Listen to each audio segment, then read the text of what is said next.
All right. Hey everyone. I am going to be doing the rings course here today. I'm already a little bit warmed up. Yeah, I kind of plan on doing 20-minute episodes of trying to air roll continuously through Lethamyr's lava rings. Been doing this for about probably want to say around 2 months now or so, at least 20 minutes a day, every once in a while, take a day off here or there. I've seen a lot of gains. Still cannot continuously roll through this entire course. I'm assuming it's gonna take quite some time before I develop the finer mechanics for some of the more challenging stuff later, especially with the smaller rings. Yeah, I have been through level 12, continuously air rolling. I think I stopped on a couple of the platforms though. I haven't made those transitions yet, and here we go, about to black the out. God damn it. And that's how it goes. Lots and lots of that. So yeah, I plan on doing this about 20 minutes a day or so, and I figured it'd be really good for people to see what it's like for somebody who's a little bit older, who's put a lot of hours into this game. I got about almost 2,000 hours on PC, and before that I played for around 3 years on Xbox, more recreationally and casually. I did take it seriously for a period of time. When I say seriously, I mean, I was putting in maybe like 4 or 5 hours a day or something there for a period of time. But yeah, I probably also had like a combined, I don't know, probably close to 1,000 hours on Xbox as well. So yeah, I'm somewhere around 2,500 to 3K hours in. But I learned things slower because I am 3 decades old. So it takes me quite... It takes a lot more deaths, a lot more falling, a lot more failure to get as much gains as some of the younger players out there who have the malleable mesh brains that can just absorb everything the first time they try it. Not everybody, but I mean, definitely requires a little less failure. Probably, I'm assuming. Let me know if I'm wrong. Oh shit. And we're out. Alright. So yeah, we'll probably go for around 20 minutes or here or so and just see how it goes. I'm sure there'll be some blackout moments. If I'm able to recover these, I try to. It's just for my own personal growth. Oh shit, trying to recover these at possible angles and trying to get back in is kind of what I'm doing this for. I've loved Rocket League since the day it came out. It has just been a game that's always been there for me, and I find it unlike any other video game I've ever played.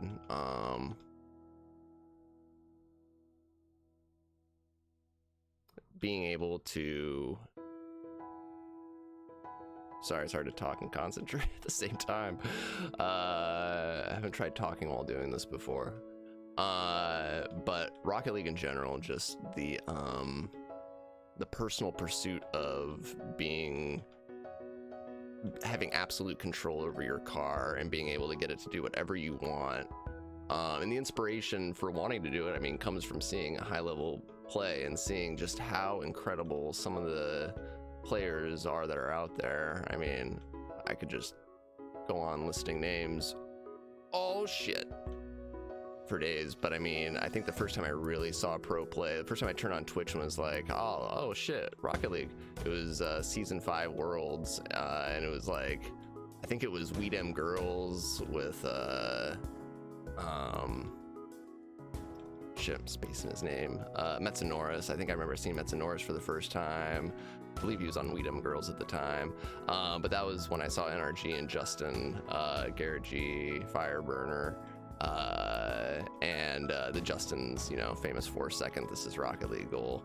And I was just like, oh my god, dude, these guys are insane. It's probably too late for me, but regardless, I just want to be good at the game. I love this game, and it's frustrating as shit a lot of the time, but when you come back in on the daily grind and see the progress you're making, and you can, it's a visible graspable feeling of improving, which is not always the case in a lot of things. Some things you don't know if you're getting better at. You're doing them more often and more regularly, and you get used to it, more confident with it. But in regard to actually getting better at it and visually seeing, you know, how you've improved, it's very satisfying. More than satisfying, it's absolutely rewarding in Rocket League when you realize that you've gained a new mechanic, or you're putting the pieces of the puzzle together and starting to figure out how to make all these difficult physics-based movements come together, and that you're realizing that you're actually understanding a lot of what's going on in terms of how to move your car, how to correct, how to save yourself. You start realizing that, oh, I actually understand what to do in this situation, and I can figure a way out of it. And I find it really interesting, and I know a lot of people may not love these custom maps. Could be wrong, maybe everybody loves these. But I know from my experience from playing with people, not a lot of people that I know use these maps, and I use them all the time, especially in the last year and a half. Which is when I've really been putting in more hours into actually attempting to get better. Dang. At the game. I think there I just blacked out a little. I lost track of where the front of my car was and just started going downwards and kind of gave up mentally. Oh shit, here we go. Correct back. This is fun. Maybe I should give myself a camera view. I don't want to take the whole point of this is to not take my thumb off of the X button and to continuously air roll out of anything that I might encounter. It's a challenge I've imposed on myself. I've beaten the rings, completed, finished, whatever you want to say. It's you know, it's still challenging for me even when I'm not continuously holding air roll, especially when the rings get smaller and I'm trying to, you know, challenge myself to push myself faster and faster. But for the purpose of this video, I just really want to air roll through the entire course. I think if I'm able, I think it's a good it's a standard I don't know, self-imposed on myself in some ways, but I've decided that if I can do that, then I am on my way to mastering air roll. I'm not gonna say I've mastered air roll because I don't know if even the top pros, some of the top players in the world would say that they've mastered air roll. Maybe they would. But I would like to say I'd be on my way to mastering. It would feel really good to be able to know that in just about any situation, I can air roll out, I can recover, I can feel balanced and composed and be able to rear the front of my vehicle into basically, you know, any position I may need to be set for the play. So anyway, we're just still flying. In fact, honestly, this is a pretty good run. 3 deaths so far. Like I said, I ran probably about 20 minutes before I decided to hop on and just record some game footage, or not game footage, but workshop footage. To anybody else who's out there might be trying to get better at Rocket League, and yeah, feel free to just learn or teach me. Feel free to, see if we can recover it. Nope. But yeah, feel free to give me any tips you might see, any errors or bad habits you might see me making. or feel free to ask questions. I tend to be pretty good at explaining things. I mean, I canceled the air roll there. I didn't take my finger off of X technically, but oh shit. But I'm overriding it. I'm doing a manual override with my air roll. So technically, I guess we still held X, but we're kind of cheesing it there, being honest. All right, 10 minutes in, level 12. So yeah, the end goal is to be able to hopefully at some point, like I said, I've been doing this now. I just switched my air roll bind to, an air roll bind just recently, about right as the time I decided to start doing this workshop map, because I was like, I don't understand how this air roll is supposed to function really. I just you know, oh fudge. Oh yes. I've been used to using a manual air roll for so long. The thought of having something that just the air roll concept in general was spooked me. It was scary. It was like I'm that guy who has changed his settings like 4 different times since starting Rocket League. More than that, I'm still constantly like thinking, man, maybe if I like put one of those little one of those little whatchamacallits, the little buttons on the back that you can put on some game pads, the paddles. I thought about putting like paddles on and stuff, and like maybe for my camera I can put a paddle on and it'll be easier, but it feels like those are huge decisions. Whenever you change a bind in Rocket League, it feels like a life-altering decision, because you're like, I am committing to this for the foreseeable long-term future. I am committed to learning this. If I don't learn it, then my gameplay is just going to be like 25% or more, you know, just worse. So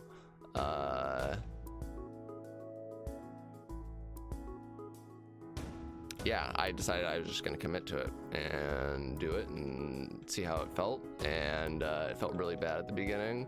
I kind of wish I would have recorded some of the earlier stuff just to give you an idea of the progress that I've made up until now, which is a lot.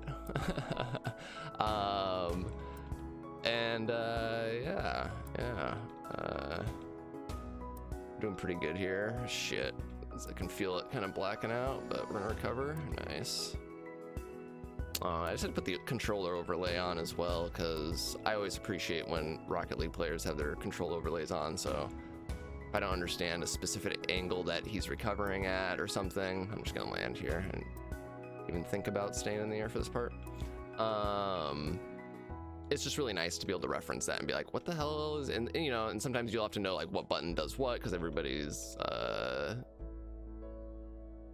button bindings are slightly different, and you know, there's no real standardized button binds in Rocket League. It's kind of what's comfortable. I mean, there are some, you know, some binds that are kind of almost mandatory, but geez. All right, here we go. But yeah, I'm pretty happy with my binds. I did used to play default controls for a long time, probably for like the first 2 years of Rocket League, maybe even 3 or something. And then started switching some binds and air roll, and then eventually, oh, this is tight. Oh man, I took my finger off the X button. Shoot.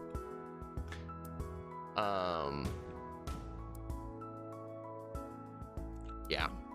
Shit.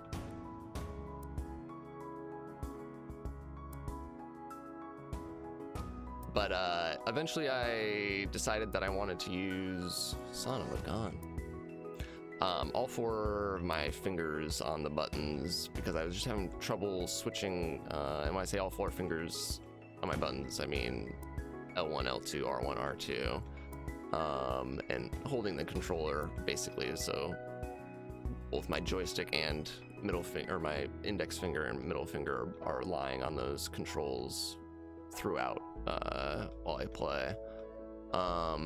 It was mostly because I needed a way to still use my gas and reverse while simultaneously boosting and correcting or power sliding.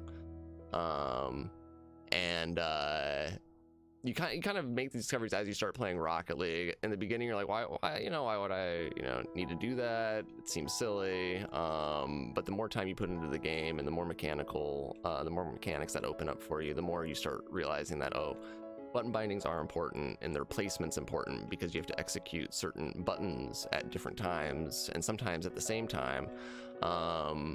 And so it has to be comfortable and it has to make sense in your head, and it has to be beneficial to you in some way. If it's not, oh shoot, this is bad. Shit, can't recover it. Yeah, it's a little too late. But if it doesn't make sense to you, then you're just gonna feel at a loss. And sometimes like this, it's still gonna feel weird no matter what. No matter what you're switching up, it's gonna feel odd. It's gonna feel strange. It's gonna probably not feel great to begin with. But you'll be able to tell right away, like, does it make sense in your head? Like, okay, if I was to like practice this for a long period of time, does it hurt my fingers? Does it make it? Is it difficult for me to do, or is it repeatable as long as I figure out what that repetition is? And if the answer is yes, then do what's going to maximize your value in training. But if not, then then don't. But I'm gonna concentrate here for just 1 second. Oh boy, almost through. All right, yeah, this downward part is very tough for me. The transition right at the end. The going down's not super bad. It's this transition and maintaining a certain amount of. Yeah. Well, we have 3 minutes. Yeah, when I started this, it was bad. It was as what you'd expect, basically. And I did multiple different types of training to start with this. I was in free play, basically free play, to figure out what buttons on the joystick, what positions of the joystick make me do what in the air, basically, kind of just get a general idea. And then I came into the workshop modes and the this may be a little bit difficult. The towers mode, or that custom map with the 2 towers in the middle. I don't know, arc bait. No, I forget what it's called. That's unfortunate. It's always frustrating when the ring just resets you, but it's fine. Arc base, maybe? I forget what the exact name of the custom map is, but anyway, yeah, we do like figure 8s in there, basically go around, do circles for figuring out recoveries. It's dead. Okay, lucky guns. Oh geez, come on. It's another great way to basically, it's just kind of free play, but you get sort of a circular area to continuously air roll, and it definitely it also is it helps as well. But I mean, you can do just about anything. I've definitely found this rings course though to be an optimal way, an efficient way of getting better at air rolling. I'd say at the beginning of the season is when I basically started to decide that I wanted to learn air roll. I was like, all right, fine, it's time. It must be done. Still holding X. Counts. Sloppy. We only got a minute left, so anyway, let's just get into this last one, and then next time, hopefully we'll get a little further. Feels like day by day, it really varies. Sometimes I get in here, and I had a warm up today, so if I don't have a warm up and I'm going in cold next time, might not get as far, or maybe we'll get further. I've just found that 20 minutes is a good amount, especially after the number of hours I've already put into it when I was kind of doing it for a couple hours on end at the beginning. I was starting to get a little burnt out and starting to get to the point where you get kind of like rubber band hands and rubber band brain, and like everything just feels like you just don't even know how to play Rocket League anymore. And that's not a fun feeling. It is frustrating when you just put in a few hours of hard work and all of a sudden you can't hit a ball or you can't aerial all of a sudden, and you're just like, what happened? What happened? If I stop playing for 10 minutes, will this go away, please? We'll go until we die.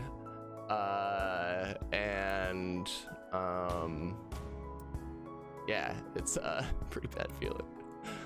Anyways, okay, we saved it. No. And all right, that's as far as we get today. Thanks for watching.